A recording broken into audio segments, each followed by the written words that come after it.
Remember this? The bottom line is this. I've been unfaithful to my wife. I developed a relationship with what started as a dear, dear friend from Argentina.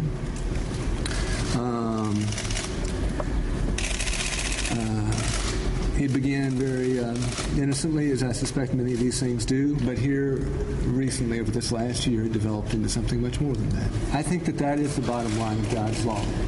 It is not a moral, rigid list of do's and don'ts just for the heck of do's and don'ts. It is indeed to protect us from ourselves. And the biggest self of self is indeed self. The biggest self of self is indeed self. Who could argue? That was Republican Governor Mark Sanford of South Carolina admitting that he had been cheating on his wife. That was 2 years ago this month, in fact. The governor admitting to the people of South Carolina and to the world that he had traveled to Argentina to visit his mistress, even though he'd told everybody that he was off hiking the Appalachian Trail.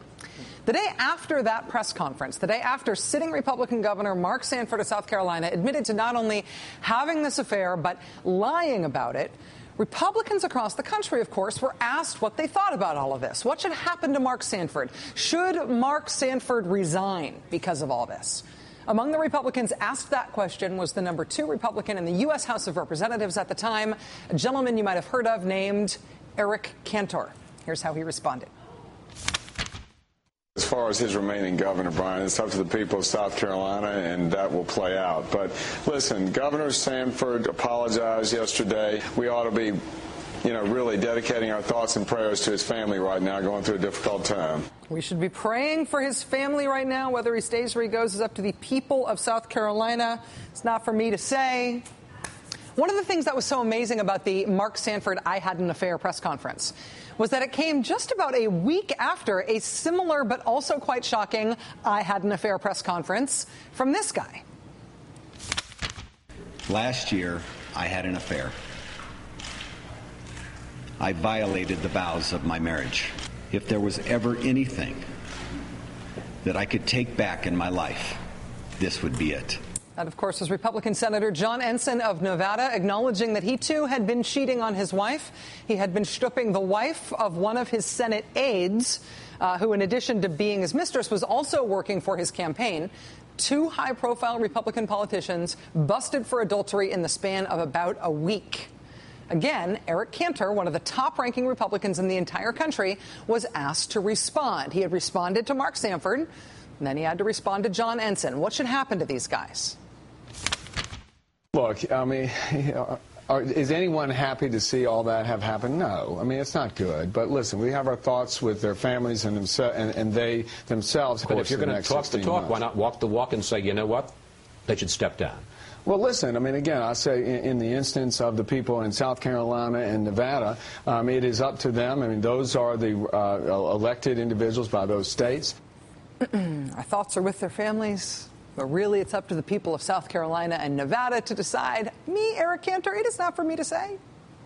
So to be clear, you have Governor Mark Sanford admitting that he is guilty of lying and adultery and hypocrisy on the issue of sexual morality because he had previously campaigned on his superior family values and other people having family values that weren't as good. And you have Senator John Ensign, lying, adultery, hypocrisy on the issue of sexual morality. He, you might recall, had previously called for Bill Clinton to resign because of President Clinton's affair. Possible abuse of power in his office, a complicated cover-up ensnaring other U.S. senators, orchestrating a potentially illegal lobbying scheme as part of the cover-up that ended up implicating his own Senate staff to the point where his own chief of staff had to seek immunity from prosecution. That's the John Ensign scandal. But in both of those cases, in both Sanford and Ensign, the number 2 House Republican, Eric Cantor, says, essentially, pray for their families. Let their constituents decide their fate. Who am I to say? Fast forward to today, the day after Democratic Congressman Anthony Weiner of New York acknowledges his own indiscretions. His indiscretions essentially amount to sending compromising pictures of himself to women on the Internet and engaging in sexually explicit chats with women online and lying to cover it up. Yes, he definitely lied. As far as we know, there was no actual physical adultery, nor is there political hypocrisy here. Anthony Weiner has never campaigned on the basis of his superior family values and other people having bad ones. He's never demanded anybody resign for having had an affair or for having some sort of online indiscretion. So, Congressman Cantor, what should happen to Anthony Weiner? What should happen to Congressman Anthony Weiner? Should we pray for his family? Is this not for us to say? I think it is up to Congressman Weiner and his constituents to make that decision. I don't condone his activity. I think he should resign. I think he should resign. Sure, his constituents should get a say, but me, Eric Cantor, I think he should go right now. What is the difference between Anthony Weiner and these other scandals? Other than the fact that when you stack them up next to each other, his, frankly, has less bad things you can say about it than Governor Sanford's scandal or Senator Enson's scandal. What's the difference between Anthony Weiner and these other two guys? It's okay if you're a Republican. Anthony Weiner, it turns out, committed the gravest sin of all, not a Republican. And this stuff is apparently okay if you are a Republican, if you are asking the Republican Party about it. Remember this guy, Republican Senator David Vitter of Louisiana? In 2007, David Vitter was busted for having solicited prostitutes through the D.C. Madam. The D.C. Madam was running a high-end prostitution ring in Washington, D.C. Her phone number list got out, and David Vitter was identified by Hustler magazine, oh yeah, as being a client of the D.C. Madam. His phone number appeared on her list 5 separate times.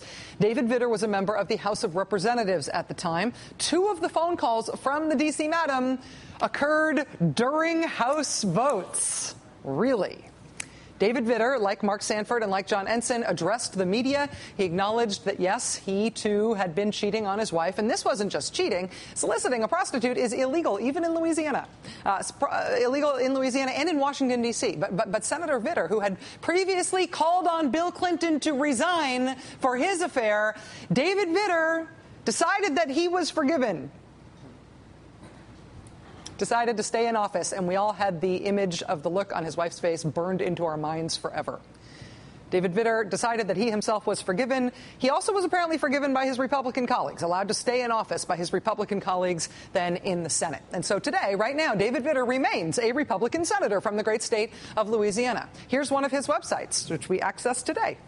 He proudly already displaying big pictures of his wife and his kids, still proclaiming his great family values. Given Republican Congressman Eric Cantor's demand today that Anthony Weiner resign, we asked Congressman Cantor's office if he is now making the same request of Republican Senator David Vitter. Senator Vitter, this guy, who again potentially committed a crime by soliciting prostitutes. The response from from Eric Cantor's office, quote, Eric isn't the majority leader of the U.S. Senate. David who? That's a matter for the Senate, not the House. Gotta go. When we reminded them that Mr. Cantor had previously spoken publicly about the John Ensign scandal, even though John Ensign is also a member of the Senate, so pretty please, what does he think about Senator David Vitter? We were told by Mr. Cantor's office, quote, Senator Vitter won re-election. David Vitter, that's already been decided. He was re-elected. Anthony Weiner, on the other hand, he must resign. And why is that? Because it is really only okay if you are a Republican. It wasn't just Eric Cantor calling for Anthony Weiner's resignation today. Incredibly, it was also the chairman of the Republican Party, Reince Priebus. Mr. Priebus put out a statement today saying, quote, Congressman Weiner's actions and deception are unacceptable and he should resign. Mr. Priebus appeared on my colleague Martin Bashir's show here on MSNBC today, and he ended up running headlong into the it's okay if you're a Republican problem. Watch this. The man is a creep, and he's a member of the United States Congress, and he's admitted to flat-out lying, not only to the American people multiple times, but to multiple reporters, and even coming back to hallways after he knew what the truth was, can I ask you is John Ensign a creep as well? Well, you know, listen, I mean, this is about can you here just and answer now. That? I mean, John Ensign resigned. I mean, I'm not going to get into all the details. Was he a creep prior to his resignation? I have no idea about whether or not he was a creep or not, but the man resigned and he did the honorable thing. And the reality is that I think Anthony Weiner should do the same.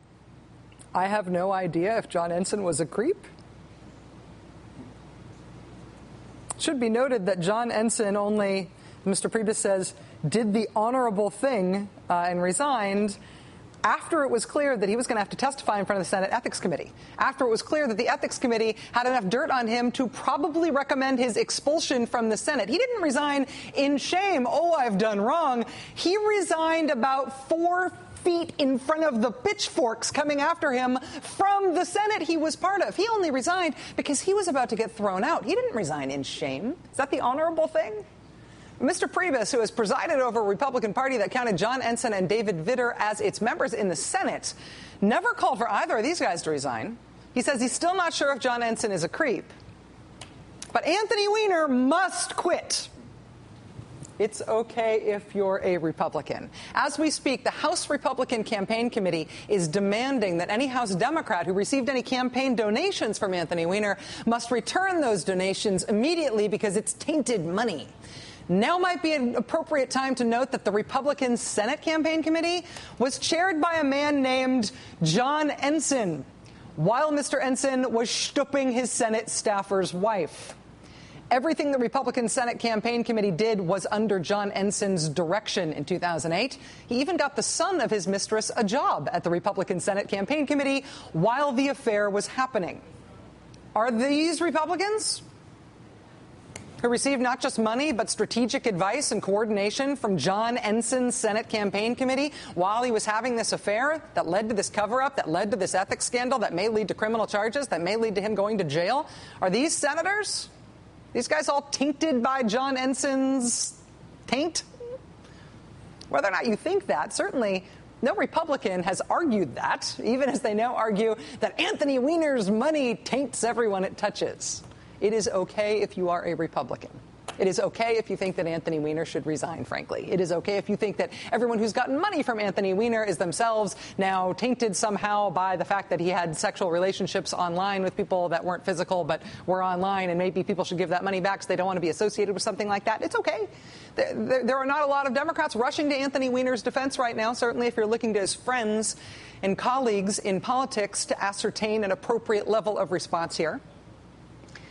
But I would venture the guess here that you can't both demand that Anthony Weiner resign because he's a creep if you never said beep about John Ensign. You just can't. You can't look kindly upon David Vitter in the United States Senate while demanding that Anthony Weiner resign. You, sir, you're fine. Anthony Weiner, gotta go. Really? Seriously? Really?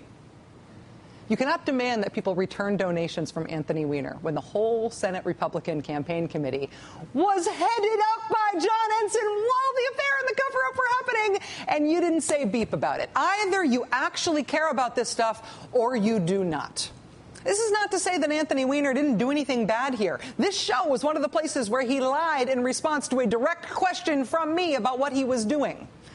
But if you are so outraged by that lie or by anything else that he did, that you are demanding that he must resign and that other people be shamed by any association with him that is not repudiated, you ought to at least try to fake that same concern about other politicians who have done the same thing and worse but happen to be in a different party. I know that it's okay if you're a Republican is actually what the rule is. That's actually how things operate in the Beltway. But for the sake of national shame, at least try to fake it. For the sake of the shame of the nation and my belief that we might still have some, please try to fake it. Please try to fake it. Please try to fake it about this guy. Come on. Former chairman of the Republican Party, Michael Steele, joins us next.